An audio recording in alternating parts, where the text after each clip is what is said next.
Podcast. We got a very special episode ahead for you folks today. This time, we're giving some love to our favorite TV series of this year, and joining me to accomplish this task is going to be Brandon Stuart of EDAW'S. How are we doing, Brandon?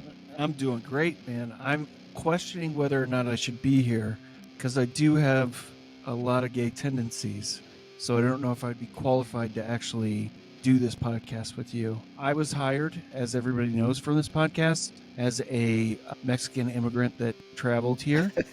And obviously, with all of that intelligence that I would have, I still pale in comparison to most white men. And I only got hired off of DEI projects that were done throughout the government. And I'm going to run this into the ground. I would expect nothing less. That being said, you got to be careful about what you say on the internet nowadays as well, regardless of what form of internet and what interface you're using, because I'm sure they'll clip that. Rolling back those privacy watchdogs and everything else, those unbiased parties. Yeah, I'm sure that somebody will probably pick this up, probably the next lapdog that fucks a 70 to 80-year-old man as a 27-year-old woman to be able to get a gig as a spokesperson for the Trump presidency. So I'm just trying to do what I can to exist in this United States. Well, folks, we're gonna have a lot of that type of thing for you this evening. It's gonna be one of those episodes. There's a lot of crazy shit that has happened in 2024. It's a lot of scotch. We got the libations going.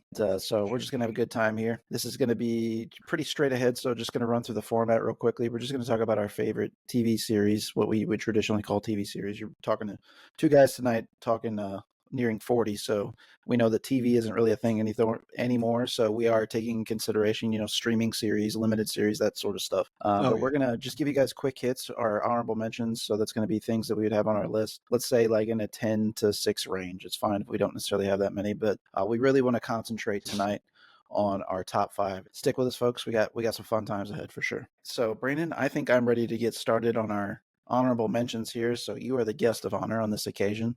If you are prepared, you go right ahead and let's talk about some honorable mentions on your list. Honorable mentions came in at the end of the year. I have just been digging the fuck out of animation lately. I don't know what it is, if the young kid in me is really like poking through with what nobody knows. But animation has been really fucking doing it for me, from my movies to my TV shows. One that came late was Creature Commandos. Fucking excellent, amazing, everything I want in an animation series, which is killing fucking Nazis. Something that I'm very proud to watch. Hell yeah. I love whenever they get shot in the dick and the fucking head, and it shows all of it. It's pretty great. Good, wholesome fun. Show your kids and tell them that's the only gore they can see until they're 16. All right. The next isn't Creature Commandos the first of the James Gunn DCEU stuff? So like his relaunch, this is James Gunn's first like unadulterated. This is what we're doing with DC. Yep. I don't watch very many celebrity interviews anymore because I just kind of get pissed off and think about all political side of things in Palestine. But I listened to his, and he was talking about how the real first one is Peacemaker. The only difference, the reason why he doesn't call it the first, is because Zack Snyder's JLA showed up at the very end. But this is the very first official one of his little reign, and I think he killed it. I hope that he doesn't turn that into his calling card, that every movie has to be like that. Right. I hope that Superman is lighthearted and not grotesque and because I think that there's a time and place for that. But Sure. another quick one. I'm gonna honorable mention shit on something. Silo used to be a perfect TV show, and I don't know what they did with this season, but it shit the bed hard. Mhm. Now, I've been told that the last 2 episodes of the season are the best episodes. We've yet to watch them, but I was pretty displeased with the season.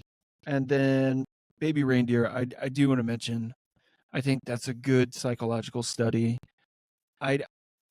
To be truly 100%, there's only been one person that's admitted to his own faults and everything in the whole thing, and it's the writer and lead in the actual story. He's admitted to like deep depression and like agging something on to feel something, and I being in that headspace before, Mhm. not so crazy like that, but a different kind of crazy. I can kind of see where he's getting at, but it was weird and it was different. It was kind of something fresh to see out of all these Right. TV shows that have been Right. coming out. I agree. But that is my honorable mentions. Sorry, I forgot to mention Vox Machina, but I will just say it's not the greatest season, but it is one of the better ones. It's from the Critical Role guys that do the weekly like D&D session where it shows everything and he Yeah. tells the story the whole time. But it's all in animation form of their first campaign. Gotcha. Which, regardless if you like D&D, watch D&D. If you like medieval shit, Yeah, fantasy. Yeah, fantasy. If you like that type of thing, show Mhm. your. I would not show your kids. Not quite yet. Show your Not kids. quite yet. No, but it is vulgar, and he Yeah. talks about his dick all the time, and there is nudity. So, My kids would love that. yeah, don't show your kids. I started thinking about that as soon as I started saying it. But you should watch it, man. I would love to do a watch party with you. I Right think on. that would be fucking badass. Actually, we're going to talk about that after this. All But right. I think that would be fun for the podcast. But Right on. all right, go ahead. Take it away.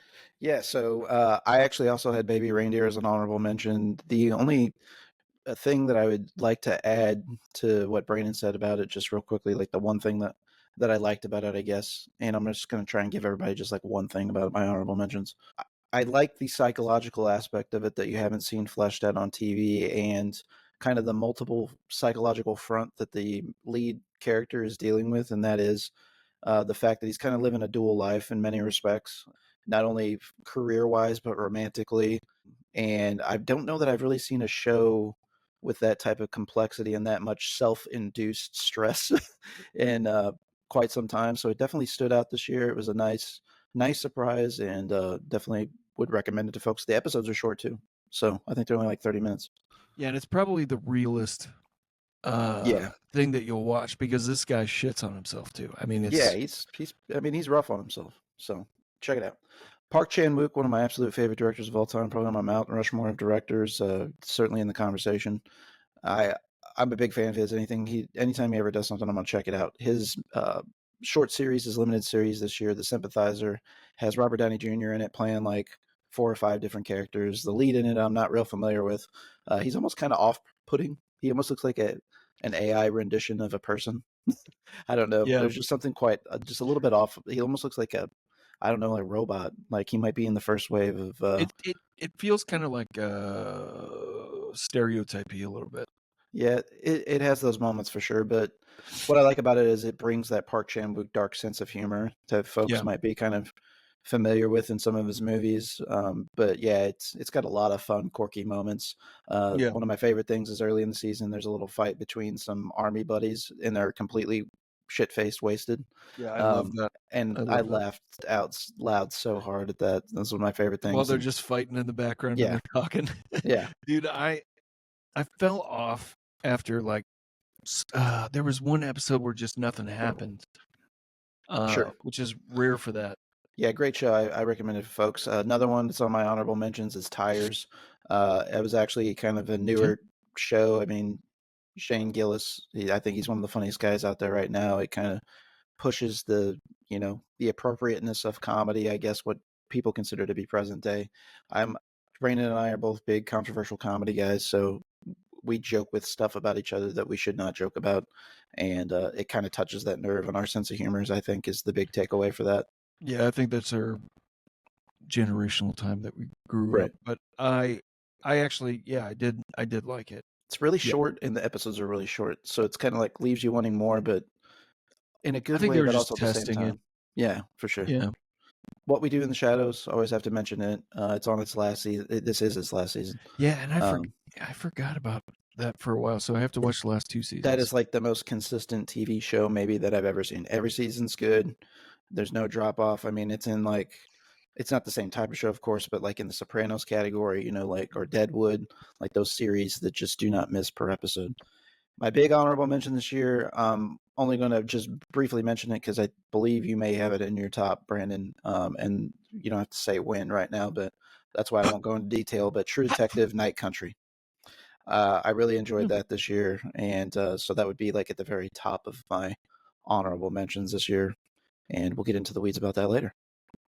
All right, so we are moving on into our top 5 of the year. So Brandon, what do you have at number 5, and then I'll share mine. Yeah. Speaking of Night Country, welcome back to actual True Detective. Right.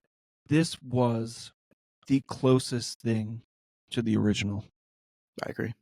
that I have seen, and I liked that it didn't veer off that path. Hey, man, I loved the 3rd season, me personally. Yeah, I did too. It didn't scratch that itch the same way that True Detective does. Right. It is a buddy cop situation, period. I don't care what anybody says. It's a buddy cop situation, and they're both at odds, plain and simple. Yeah, kind of the odd couple buddy cops. I don't need a variation. Yeah. I mean, there were even parts of season 2 that people are going to hate me for saying this that I liked because I liked some individual episodes too. Yeah. Because Colin Farrell is a fucking genius. Vince Vaughn's good in it. Vince Vaughn's good in it, but Rachel he's McAdams a baddie. is No, good. he's a fucking bad person. He's a bad. We could talk about that later, but bad. No. You don't deserve that redhead on your cock in Wedding Crashers. You don't deserve it. You fucking little prick. Anyways, he was great in it too, to a certain degree. But yeah, it really was Jodie Foster. Killed it. Wowzer zowzer. And she got a Golden Globe for it. Bitch, you can fucking kill it out there. You are the most valuable resource that America has right now. And I'm scared through somewhere in your lineage that they're going to find out that your mom was like, or fucking, like, I'm so scared. You're a treasure. You're like fucking Keanu Reeves. Don't disappoint me. I know you're watching this. Of course. Jodie, big fan, shots up. I had never seen the co-lead before, but she was fantastic. Yeah, I agree. I want to say that she's an MMA fighter. She's built like one. I want to say that because I think I saw an interview way back at the very beginning of the year. I might let her kick my ass. I would. Jesus Christ. Anyways, Liz would watch. She just beat the shit out of me. But the story, everything. Oh, the Deadwood actor that's in it, the dad that gets his brains blown out, he is always amazing. I don't even care if he ever changes his character.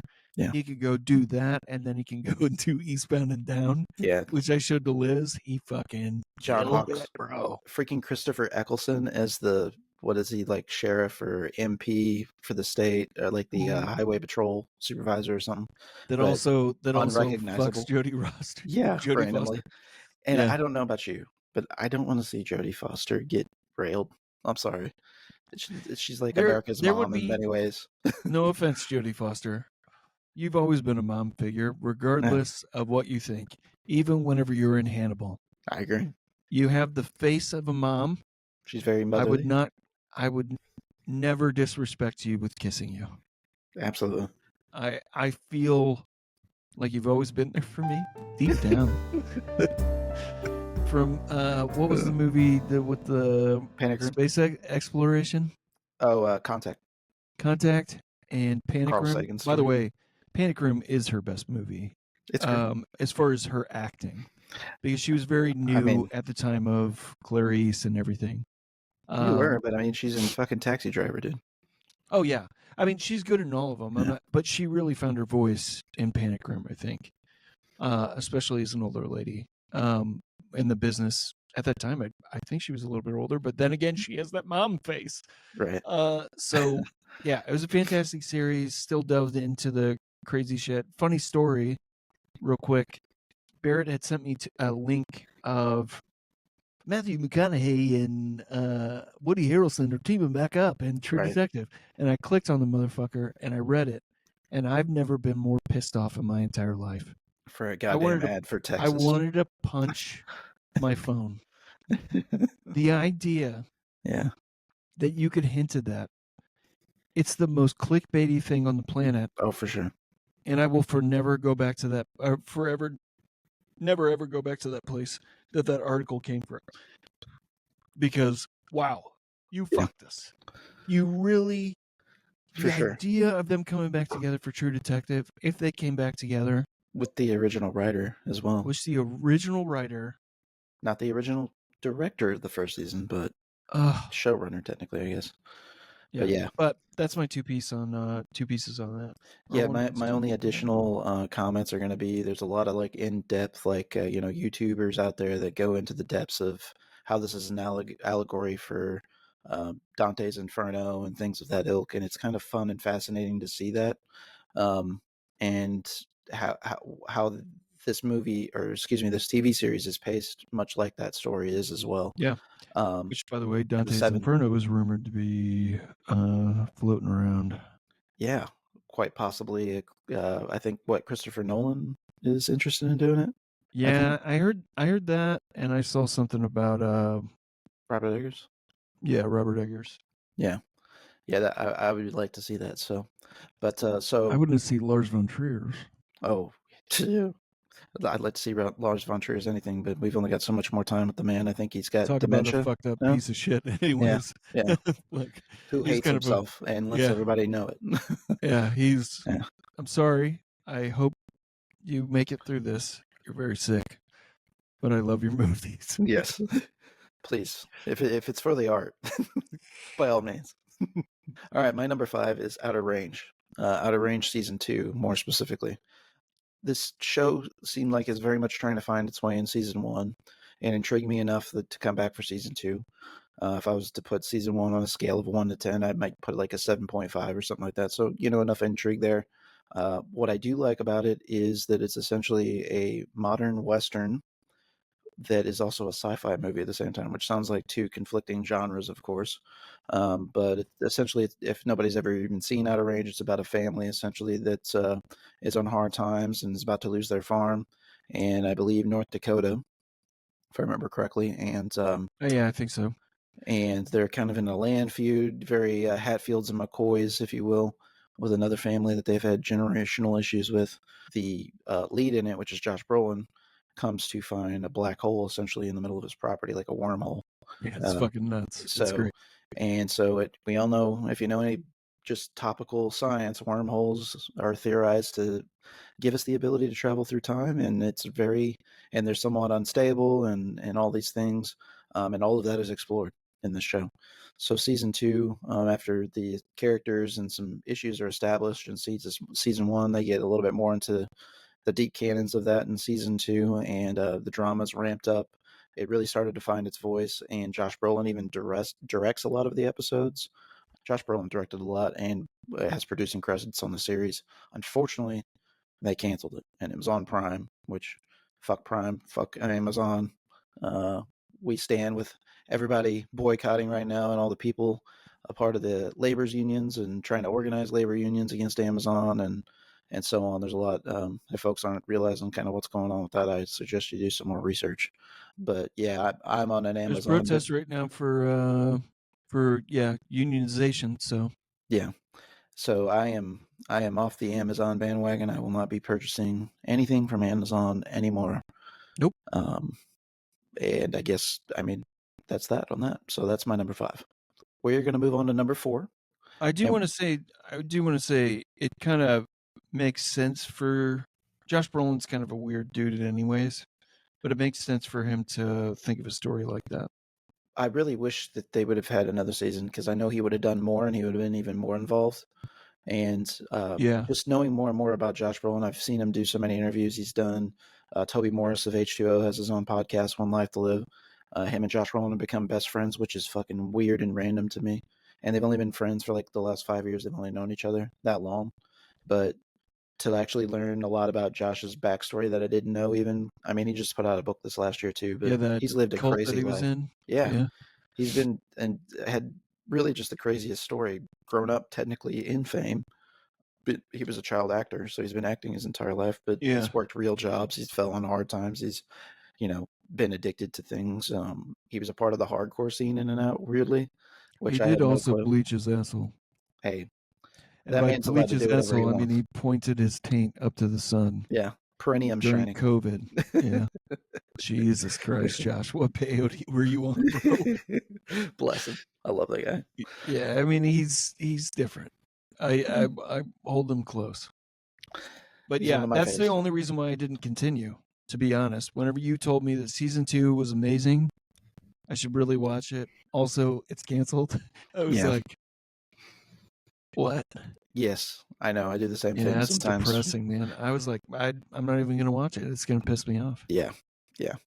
I don't need to be any more mad than I am in my life right now. Yeah. Heard. Yes, All right, so truly. I think we are ready to get on to number 4. Okay. So, Brandon, we're going to keep with the current rotation. What do you got at number 4? Yeah, and I'll try and make this a little bit briefer. Say Nothing. Say Nothing was, I mean, honestly, at one point it could have been, before Barrett reminded me of Shogun, it could have been a contender for 2. Say Nothing was, it's a more serious Dairy Girls. If you've ever seen Dairy Girls, it's an extremely serious drama about the plight of the IRA, specifically women that were trying to fight for the IRA that still deny it to this day.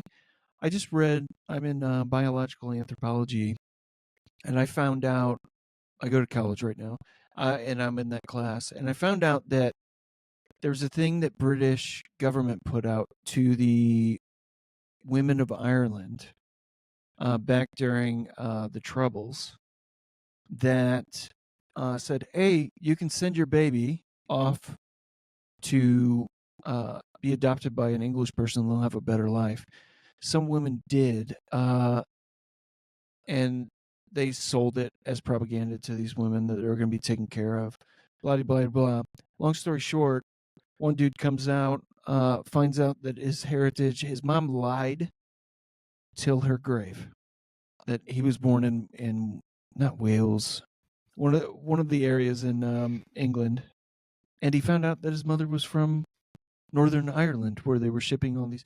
The British government had to settle on this. They paid out a lot of money, but it just tells you how big of the cocksuckers the British are. Sure. But Say Nothing is. Where do you think we got it? Yeah, well, I agree. Yeah, well, it falls down the chain. It wasn't supposed to be like that, but look where we are. Uh-huh. I have a commonality with a lot of Irish people. I think that, as you're going to see in my choices today and in my choices for my movie selection, it is a very powerful, very revolutionary show that I'm surprised was made, to be honest. It shows the negatives of both sides and the extremes of both sides. Yeah. And extremes of both sides are never good without some kind of moral, like a code of which to stand by that's actually factual. Weird. Why would we believe in facts? I have personal Why facts. would you have a code, Brandon? What is I have this thing personal with facts codes? that I can be semi-gay and also fly a plane. All right, so that's your number 4. But yeah, that's my number 4. That was a fantastic show. And to be honest, if these actors don't go on to play roles later on, it's such a missed opportunity. The leads in this show are amazing. The men are subpar compared to them, but they're still great. Yeah, it's a fantastic story. Now, if I mentioned something that you have on your list higher up, Brandon, feel free to let me know. So, because I will wait and reserve that conversation if it's higher up the list. recall what all your TV series were. I know we talked about them in advance, and there might have been some change since the last time we touched based on what our lists were. So at number 4, I fine. Yeah. have The Bear. Is that on your list still yet? You know what? I forgot about that one. I'll just add that as an honorable mention just because it was a great season. Great season. But there are times with it, and they do make that a point to do it, that it is overbearing for me to watch. Yes. Which is the only reason, well, also because I forgot that the new season came out this year. But yeah, it was, I will say that it would be an honorable mention, and it probably always will be. I love the show, but it's heavy. It's real fucking heavy. Especially on the family trauma and generational family trauma stuff. Yeah, and especially with mine right now. I don't even fucking talk to my mom. So and my dad killed himself famously. So, I mean, it's like, it's like, can't deal with this, but I also love it because Matty Matheson is like a true architect of culture. One of my favorite people. Yeah. He's amazing in every way. It reminds me of Kato. I've said it a million times. Yeah. So he's close to my heart, but yeah. Wow. I love everything about the show, the actors, all the performances. Like Brandon said, this every year will be on my list. It wasn't as high as it has been for years previous for me, though, because this season 3 is really a big setup for season 4. And so there's a lot of that going through the motions. It doesn't mean that things don't still happen, and there isn't still those stressful or strenuous situations that Brandon talked about. I think my favorite individual episode was Forks this year. Honestly, one of my least favorite characters is Amber Elliott's character, and that's really all centered around her, and that was an excellent episode. The blonde? Yeah. She's but it was oh man, was it the previous season that cousin? Oh yeah. The previous season, I guess that was called Forks. What was this one called?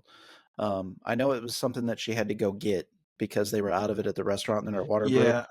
And it's probably right. It could be the same thing from the previous season. That was one of the most beautiful things I've ever seen in TV, period. Yeah. I mean, that episode was insane. Well, whatever episode it was that she had to go, her water broke and she had to go to the hospital. Basically, it was like a tough thing where her husband was traveling, working, and their estranged mother, who's played by my all-time favorite actress, the one, Jamie Lee Curtis, is back in the picture suddenly, and they have to kind of open up these old wounds and heal while new life is being brought into the world, and she all of a sudden becomes the mother that she never really was. It's kind of healing in the sense that it adds that kind of redemption possibility, which, it's never too late to fix things, Mom. It never is, Mom. The only thing I'll say about that, and I want to let everybody know, this has been something that me and Barrett have been working through for a while now. And I'll make it brief, but like trying to, you hear every year, we even did this back during Bush. There's certain things that we wouldn't do because of Bush. And now it's getting severe again out in the political climate. So the one thing I do want to mention is the fact that I used to love Jamie Lee Curtis, and she compared the wildfires in California to Palestine and is a true Zionist. So I like her work, and just like this is a woke podcast, folks. All right, all right. So I just want to. Hey, and I'm not telling you what to feel either way. I'm not trying to virtue signal. I'm just saying, just be aware. Sure. And if those align with your morals, then fine. If not, but I just wanted to put that little disclaimer. Well, let me throw this out here. I don't search into people's politics maybe as much as I should, so I was totally unaware if that was the case. I kind of somewhat ignorantly go through life, and it's not because it's intentional. It's just because I'm dealing with a lot of things in life, so I don't typically go into what's the celebrity's latest pulse. And again, I'm not trying to virtue signal. I'm just saying, it's unfortunately for my mental health, it's probably not good. But I look into it a little bit deeper than surface level. Well, we're not complimenting her politics or stupid things that she may have said. We're complimenting her performance in The Bear. So that is my number 4. She was a bitch. The Bear. The huge cliffhanger at the end of the season which pissed off, I think, at least 50% of its audience and fans. So I think a lot of people are What was that cliffhanger again? It was essentially that his partner, I forget what her name is, the black chick that's in it, She's was amazing offered too. a She's an awesome partnership. comedian. She was offered a partnership to go to a different restaurant that seemed to have their shit more together. And they also aren't getting the funding from their uncle because he's apparently had some bad investments. And so his blanket for his finances aren't there. And he's been putting off, telling Carmi that he really had to make this particular month work, or he had to go into the black. He couldn't be in the negative. And that's, if you work in hospitality restaurant business, you know that a lot of your first 3 to 4 years, it's not uncommon for you to operate at a loss. It's just the way it is. I mean, it's normal. That's kind of why you have those first 5-year tax breaks in I just America for need- new businesses. Yeah, I just need just one joyful Moment. I think need we're getting one. win. If I don't get a win, this doesn't pay out dividends to me. A lot of this attacks. I think that's the big thing people. This is the last thing I'll say about it. I think the big thing people have a problem with it too is the fact that Richie's character, cousin, who they built up so much in the second season, and he goes to like a guy that you fucking hate, and he annoys you to being your favorite character essentially.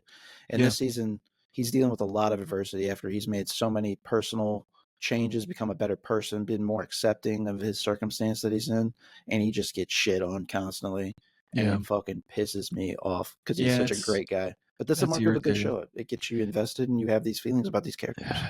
So, I want to punch Carmi in the face a lot of the time. Yes. So that's number 4. Brandon, we're at number 3. What do you got at number 3? Yep. I will say that a lot of people are going to shit on this show for some fucking reason. People get pissed off whenever a new season of a show doesn't come out that next year. In America, they get so fucking pissed off. They're so goddamn impatient. In Britain, do you remember we waited every 2 years for Luther? Yeah. Every 2 years because we watched that fucking religiously. Misfits had its gaps. Misfits had its gaps too. Fucking manga and shit has its fucking gaps. Like, or anime anyways. And so, like, fuck off, dude. Like, the product, you bitch if the product isn't good enough, or you bitch if the product isn't there in time. It's so stupid to me. For number 3, I'm going to put Squid Game down. People wanted that show to be just killing people. From all of the reviews, they were like, get to the games, It is an allegory, you dumb fucks. It is like, come on. It is about the rich and the poor. So this season, I felt had more resonance with me because there was a dude that was going back in there to help people. He couldn't do it on the outside, so he went back in. And there's a beautiful story. There's lots of twists, just like the first one. It really divvies it up. And I think that it's going to go down as a great... I don't know if it's Korean or if it's Japanese. I thought it was South Korean. Pretty confident it is, but okay, yeah, I've not watched any of it personally. Well, it's another thing for them to add on top of what they've already done in Korea. They have amazing TV shows. They have amazing fucking movies. I agree. Squid Game is a fucking good show. And have you watched the first season? I haven't watched it either. No. Oh my God, buddy. You would love this so much. It's literally, what's his name? We just talked about him. Park Chan-wook. Yeah, type of style of movie. It's bizarre. It's different. I mean, it's so good.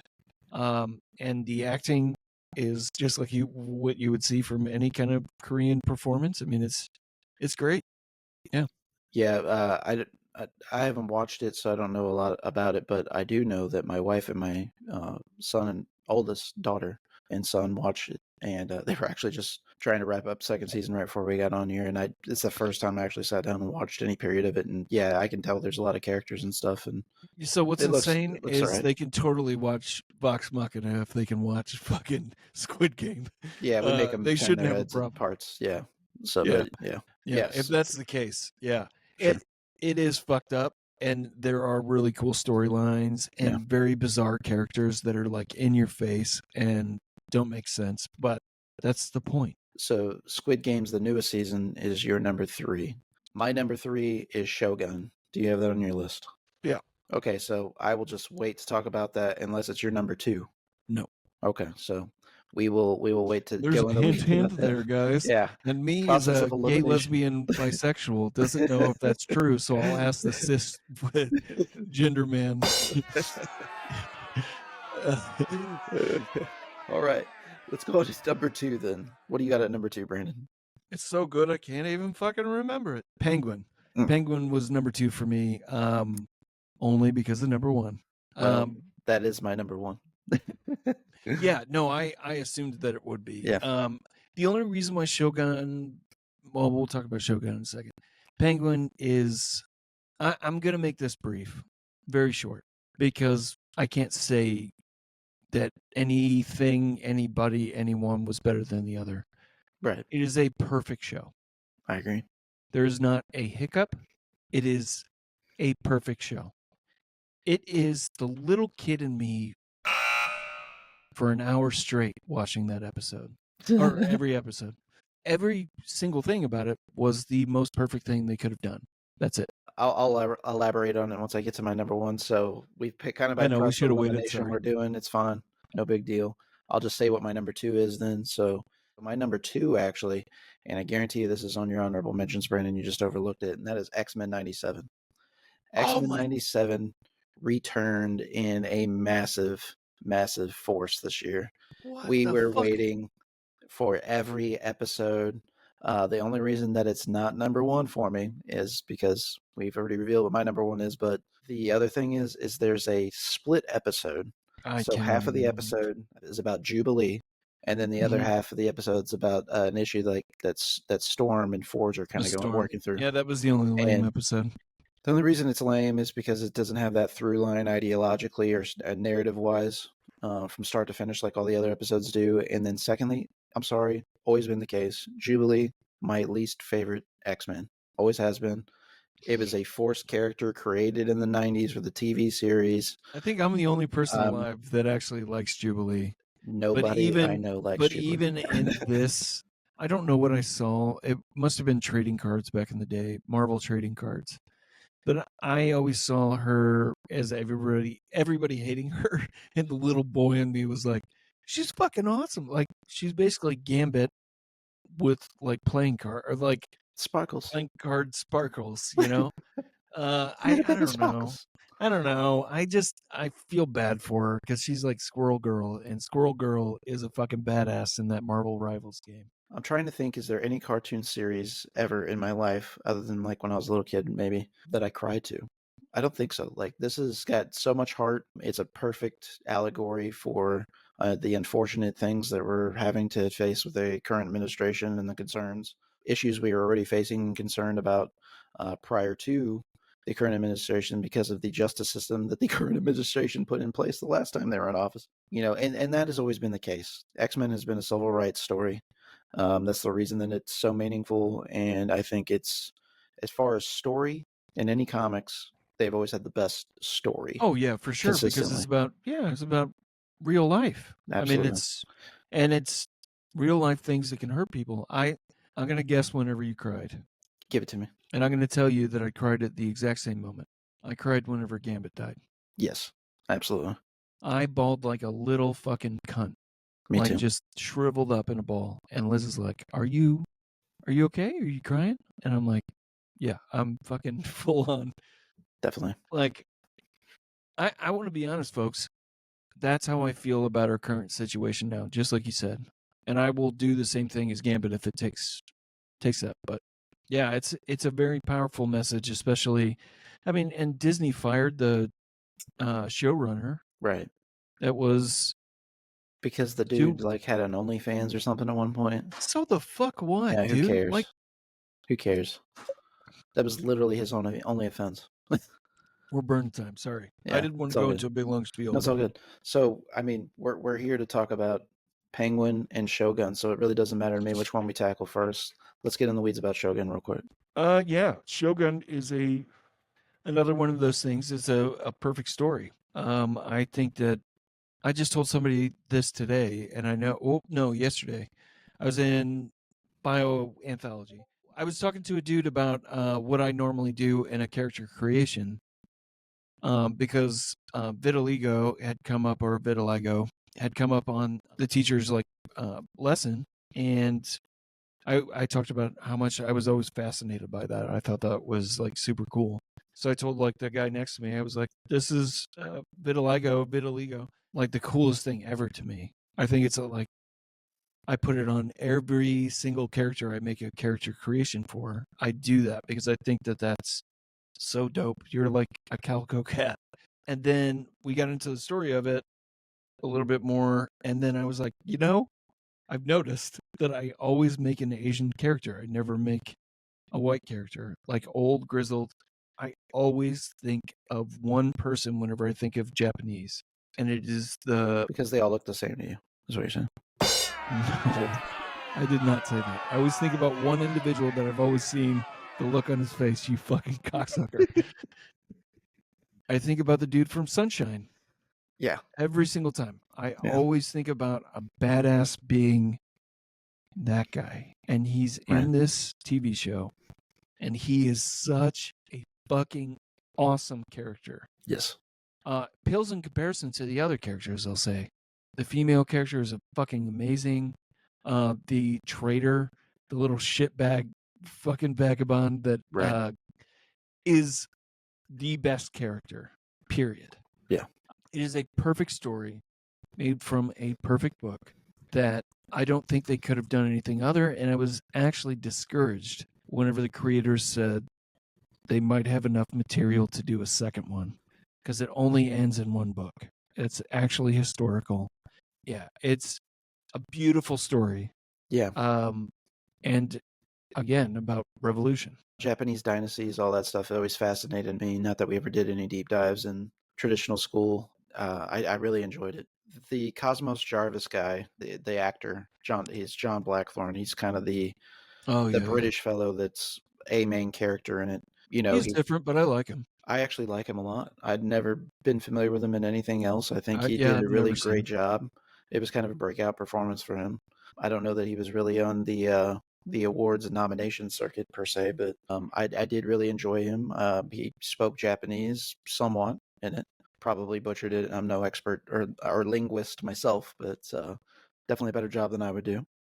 You would surprise me with how much your tongue has been around this deer. Mariko, absolute fox. Yeah. Absolute fox. And killer actress. She did a fantastic job herself. Breakout performance for her. And then Hiroko Sanada, who Brandon talked about earlier, is that character, the lead. Man, I have watched that interview. Did you see that interview with him? I have not.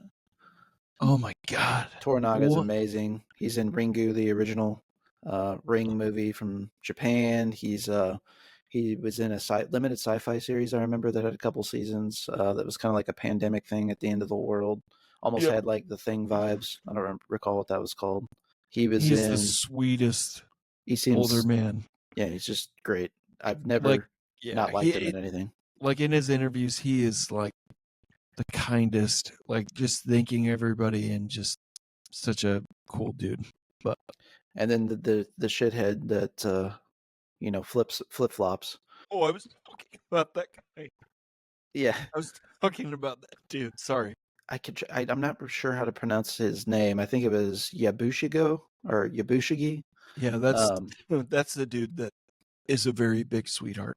Yeah, no, that guy's. I did see his acceptance speech at the Golden Globes, and he was like, "Oh, I can't believe you voted for me. I have to go shoot another movie now." Yeah, I know. He was just totally surprised. I think he was like half lit too, which was pretty great. Oh yeah, good for him. He speaks little English, so very little. He keeps on talking about it. But yeah, man, fantastic show. The costuming, I think, won awards as it should. I mean, that was just incredible. Can't say enough good things about Shogun. Supposedly they're going to do another season, I believe. I don't really know where you go with it.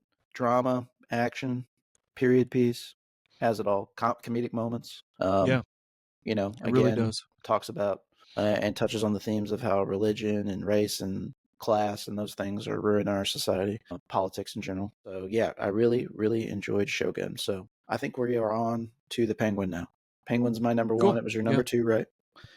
You said it was a perfect show, and we're going to give a few reasons why it's a perfect show, and that reason has to start with Colin Farrell as the Penguin, who is totally unrecognizable. Yeah, I remember even in the Batman when they started showing those trailers and how we were constantly like, where's Colin Farrell in this? Who's Colin Farrell in this? We could Yeah. not recognize him as the Penguin in it. I thought he was like fucking Tom Sizemore or something. Like I could Yeah, not I think we tell what was going on there. I think we figured out after a couple trailers because they started making those like TV spots and shit. Right. But yeah, Colin Farrell is he's great. He's the accent that he puts on for it, the body language that he adopted for the character. I just cannot say enough good things. There's a reason he is winning awards for that role as well. Oh, I didn't know that he won. Yeah, That's good. there's such nuance to his character. He won a Golden Globe for his performance. I don't even think the Emmys have happened yet. I'm pretty confident he'll be nominated if that's not already been announced. But man, so killer. It's not the end of him doing the Penguin. So Yeah, he he's added got a more. complexity to a character that in Batman's rogue galleries of villains. Let's face it, he's always been kind of considered kind of a campy goof largely. The Batman One of games my kind of. favorites, truly. I agree. I've always saw the potential in the character. I enjoyed him in the Batman games, like the Arkham games and stuff, and obviously the animated series. Even though he was still a little goofy in that, I love him in the animated series as well. But they're really giving him a fresh paint of coat, if you will, to turn Coat it of paint? in properly. Yeah. Man, his performance is great. A lot of breakout performances in this too. I forget the chick's name. Her name is It Christina? I was looking it up because it's Kristen Milotti. Yeah. She's very Italian. Yeah. But I had only seen her in that Palm Springs movie previously, and I liked her in it fine. Yeah. And I really liked I that think movie. she's It's great. underrated. I think if nobody picks her up for a role, I mean, they're the dumbest motherfuckers on the planet. Man, or she supports Palestine, probably. Yeah. She plays Sophia in it, Falcone. Yep. And she's fantastic. I mean, she's the best actor in the whole thing, I think. Actress. Right. I think she demands the fucking stage, but yeah, and she definitely, as the episodes go on, she's kind of gains momentum as a character and really takes off. And I think that there's a lot of cool, nuanced Easter egg things that are going on here too, like the Doctor in Arkham. A lot of people are theorizing that he's actually their version of Jonathan Crane or the Scarecrow. He's got a different name, which I could see based on some of the tactics that you get a little glimpse of what he's doing. Realistic too. I mean, I love the fact that Matt Reeves is taking these characters and flipping them on their head. Yes. They didn't do that quite with as much Penguin, but they did quite a bit. Like they added the accent, they added him where he came from, changed his backstory. Yeah, they made him more like an Italian mobster, which is great. I'm not complaining about that. Yeah. But with Crane, they really flipped that bitch on its head because for a long time people thought he was Hugo Strange. Right. Like the second iteration of him. And yeah, man, it's just, I think it's masterful work coming from the mind of a masterful storyteller. I have not watched a single thing that Matt Reeves has made and hated it. Oh, same here. Yeah. Or disliked anything about it. Yeah. There's nothing that he has done ever that I would say didn't grip me fully. I think his first film's Cloverfield, isn't it? Yeah, and then the next following ones are fucking Planet of the Apes, where he completely transformed that. I would never. Sorry for all the Planet of the Apes heads out there. I would never sit there and watch the old Planet of the Apes. I just wouldn't. And I'm sorry. I know it's a classic. I understand it, but it's too goofy for me. I don't really. I can get behind Goofy most of the time, but it's just like too bizarre. It doesn't mesh well with my it's head. of the time. It's science fiction at the time. And I know it's going to be an unpopular opinion, but he took that and modernized it and made it into a story about mental health, about revolution, tribalism. I mean, it's about science, a thing that people should be following. So I think it was. So yeah, he hopped in on the franchise on the second and third installments. The very first one he wasn't involved with, which I remember them saying that they were replacing the director after the first one, which I thought it was headed in the right direction. But obviously he's overseeing the things that are happening here on Penguin, and this is all set in the same universe as the Batman that he just did in 2022 with Robert Pattinson. I'm really chomping at the bit for the next thing that's going to happen. I really wonder Court of the Owls or Mr. Freeze. Yeah, I can see either working, and I would love to see how his interpretation of Mr. Freeze, because we haven't even mentioned this, of course, in the Batman, Paul Dano's Riddler is different than any other Riddler that we've seen in the comics as well. Again, another character that's often been portrayed as very campy or silly. This one's pure freaking serial killer. I mean, it's a pure anarchist. Yeah, that's better for sure. Yeah, better. Yeah, I think that he actually has a cause, and I can get behind most of his cause until he starts popping off innocence. Yeah, and wrapping his face in cellophane. That's the other one. Yeah, I mean, there's several things wrong with him, but his initial cause before he went fucking crazy was, I mean, I get behind the fact that money's going to cops because that happens in real life. Really, like, the big other thing that I wanted to say about this is one of those occasions that a show literally is taking beat for beat from another show and nobody's mad about it because it works so well. Yeah. And this is The Sopranos. The Penguin, and I've literally just restarted watching The Sopranos recently, and I'm just constantly like, this is The Sopranos. This is he's I've seen people bitch about that too. Okay, and go so fuck yourself. Yeah. Like, you know what? I mean, it's just like everything. Like everybody with the Alien movies, they always want to shit on them. They always want to fucking talk about how important something is. I love Trapped Under Ice, but there would be no Trapped Under Ice if it wasn't for Crown of Thorns. So this is the same instance. I don't think that the Penguin, this version of Matt Reeves' Penguin, exists without Tony Soprano, and that's a good thing. It's okay. Yeah. Punk rock is punk rock. This is punk rock. It is. So I love it. And stealing is art. Yeah. So if you see something, steal it, use it, manipulate it, do your thing. Now, we're not saying be the exact same thing. It's take that inspiration and make it your own. Make it your own. Do that with music, because music, for some reason, they have like a very specific, like, you can't do this. That's where the capitalism comes painting and everything else is what I'm talking about. Yeah, exactly. Right. So I think that pretty much concludes our episode. How are you feeling about our list, Brandon? Oh, it feels great. I would just say that mention other TV shows that we might not have watched, because I was super focused on movies this year.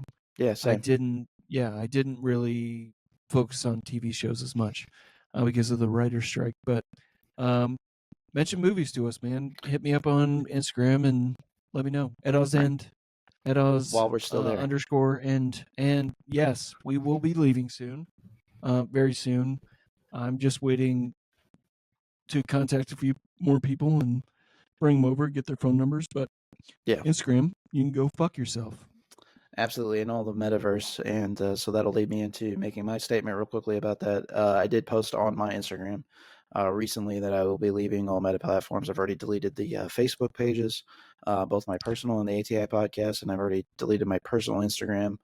As Brandon mentioned, I'm wrapping up a few booking stuff, communications with bands and stuff, making sure that they know we're going to move all that over to email. And as far as social media is concerned, you can find both EDAW'S In and ATI Podcast now exclusively and going forward is going to be on Blue Sky. And we do have links on our flow code page, which some asshole decided to flag recently. For pornography, Barrett, I believe. Pornography and or violence. Oh, that's so weird. It's almost like which it's is not that at all happened around the same time as the inauguration video. Yes. That's so weird. And then it was like, oh, didn't they email you and tell you, oh, we did this by accident? It was an erroneous flag.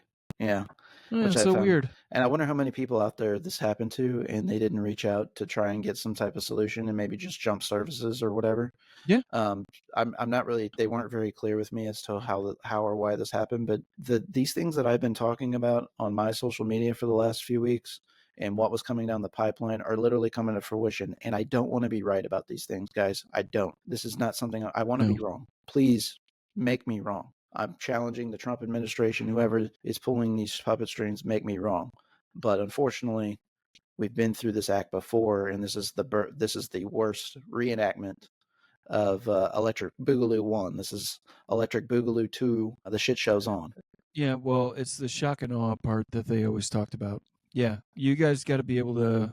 We're going to be here for you, but you have to understand, like, take this moment and actually do something about it. If I you agree. sit still and you don't fucking do anything, and you go and talk to a bunch of fucking people out there, interview a bunch of people out there, and you can't pull the fucking trigger, you're part of the problem.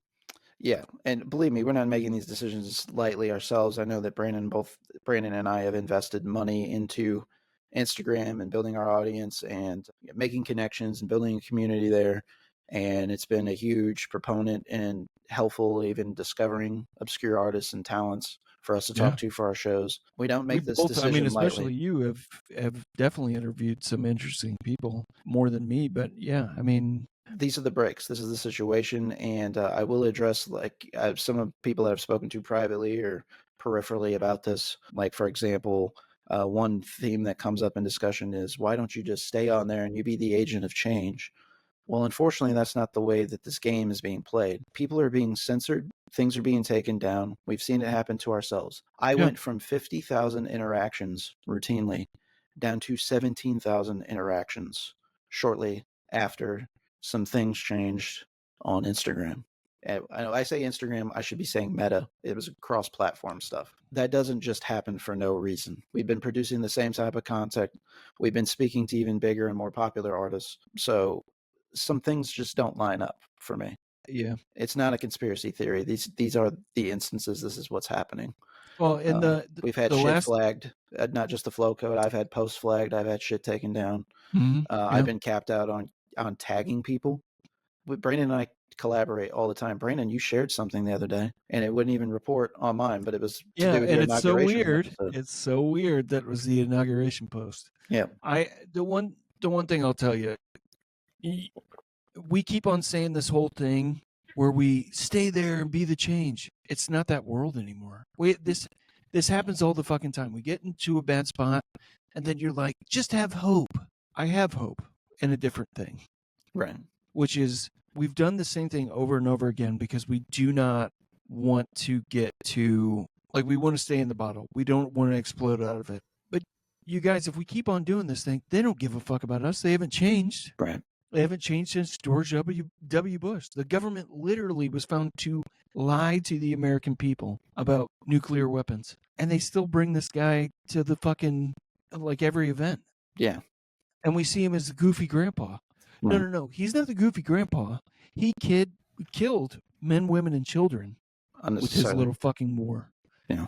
And now we have the same thing fucking happening, but they're blatantly doing it to us to our face. So I understand if you think that there's still hope in this system, because I did that for so fucking long. I get it, but something's got to fucking change. And things don't change with us sitting on our hands or being willfully ignorant or anything like that. Just even having conversations like this is beneficial because it challenges people to think that maybe otherwise wouldn't have. And even if I just get through to one person with the discussion that we've decided to close things out with today, I will consider this a great success because that's Me how too. we Yeah. change the world is we change one mind at a time, and it's not even so much about that the goal is to change somebody's mind. The goal is to educate people because people are ignorant in life and ignorance is just a lack of Yeah. knowledge. And sometimes you need to bring that to the Some forefront of the people don't want to discussion. deal with it, and they say they don't want to deal with it. It has nothing to do with them, but it actually will affect them in the end. Take some resource materials, folks, and I'm going to put them in the episode details for this episode. But look at the $500 billion Oracle deal announced by Trump. Look at what happened with TikTok getting shut down and coming back on and thanking Trump for it. And then Trump saying that they want to be 50% owners, the U.S. in TikTok. The government should not be involved in the social media business. In social media. These are terrible. I mean, they already are, but. And the government is not a business, folks. It's not supposed to be a business. It is not supposed to be ran like a business. You don't go around talking about firing people, quote unquote, in the government. That's not how this works. People are, I think JD Vance said something, not to get on a tangent any more than what we are right now today, about, well, people get fired all the time when people get hired for the wrong jobs. No, sir. People are voted in our government. Yeah. This is a democracy to represent. And there's also I understand that there's appointed people in the administration, but there's still a vetting process that takes place. These checks and balances are in place for a reason, and people who want to subvert them tells you what their means are, what their motivations are, and they're not Right good. after how many January 6ers have been Every single day it's a new one. Yeah, it's a new one. The one woman just ran over somebody drunk. Yes. That's cool. Yes. That's cool. We went back on that. That's fine. So one person has killed another person. Gun charges. I think there was a minor stuff. Like, I don't mean minor in scale of things. I mean somebody doing something with a minor, just really terrible, terrible things. And Trump, obviously, when he did these blanket pardons, he either didn't care to know whether or not anybody was a violent offender or assaulted police officers, or he knew and he just played stupid when he was asked about it, which either is likely a scenario. I don't put anything past the guy. So this, folks, please just read, do a Google search, and at least take from 5 different sources and try and find the through line in anything. Yeah. If you don't know anything about it, and I mentioned these deals that are going on. You see the big tech oligarchs at the inauguration, companies putting money into Spotify, $150,000 into Trump's inaugural dinner. Why? Don't forget that fuckhead Snoop Dogg. Yeah, Snoop Dogg, Nelly performing for Trump down in Nelly. Mar-a-Lago. Hey, we disown you from fucking St. Louis, you little shill piece of shit. Well, that's them's the breaks, kid. And unfortunately, this is kind of back to Brandon's thing earlier. He mentioned, it's be careful of who you idolize out there, because sometimes they're going to disappoint you and disappoint your heart. And stop looking for heroes and be your own fucking hero. I know that's cheesy to say. There's people that you should look to and emulate after, because we can all learn something. Right. But you need to stop trying to look for your own heroes and sitting on your fucking couch and not doing anything. You just gotta remember, there's a show that will probably stick with me for the rest of my entire life, and something that I will emulate off of. I will try and emulate in my own personal life, and you may not see it as being so serious. Andor is one of the greatest shows of all time, in my personal opinion. If you rooted for Andor, then you were one of us and don't know it. What a nice way to round out the episode, because that was my number one of 2022 was Andor. Yeah, it was mine as well, yeah. So, folks, we've got plenty of material out there for you. I've always, in the episode details, we're going to have your links. Make sure that you're staying in touch with EDAW'S and what they're doing over there. Brandon does do custom work when available as well. So, more importantly, Tacoma for All, DSA, look up DSA on social media, Democratic Socialist of America. Not of America. Look it up, do your research. If it works with you, great. If it doesn't, no problem. But just get more involved in your actual community. And if you are interested in something like that and don't know how to get involved, hit me up. You literally, I just found out the other day, you don't have to have a group around you. You can sign up for the email list. They send you a card. I just got my membership card today, and I signed up for a membership as soon as I got here, like 5 months ago, and I finally got it. So go out there. You can do something. If you're sitting on your ass, and I even told Robert Scott on our episode, fucking get out there, man. We need you, because we can't do this alone. And, even though my thumb looks like Donald Trump, I'm not Donald Trump. We love you guys, and stay safe out there. Hey there, this is Barrett from the ATI Podcast, here to talk about what we have going on the ATI Podcast Network. First, we'll start with Waxing On with R&J. The format of Waxing On with R&J is audible selections made exclusively by our hosts and brothers, Ridge Jackson and Jake Jackson. Waxing On with R&J is sure to tickle your inner eardrums with some of the most vile tones you've ever encountered, and conversely, ear candy with pop melodies, focusing on spotlighting underground and rising artists. Waxing On with R&J is another outlet of the ATI podcast community to bring awareness to many musicians' craft. Also found on the ATI Podcast Network, Nodnarb's Closet, hosted by Brandon Stuart of EDAW'S. Nodnarb's Closet is a wing of the ATI podcast programming that delves into the world of role-play games, miniature painting, diorama making, occasional pro wrestling match watch-alongs, providing commentary with a dash of jocularity and satire, and much, much more. Of course, leading the pack is the ATI podcast. On the ATI podcast, we episodically invite guests onto our show to spotlight their talents, whether that's musicians, filmmakers, artists, actors, businesses, even athletes. Nothing is off the table. The focus of the ATI podcast and its collective creative arms, whether that's waxing on with R&J or Nodnarb's Closet, is to bring awareness and focus to people's talents. Be sure to follow us across all traditional podcasting platforms, and for the full experience, subscribe to our YouTube channel. Just search the ATI podcast. Stay safe out there.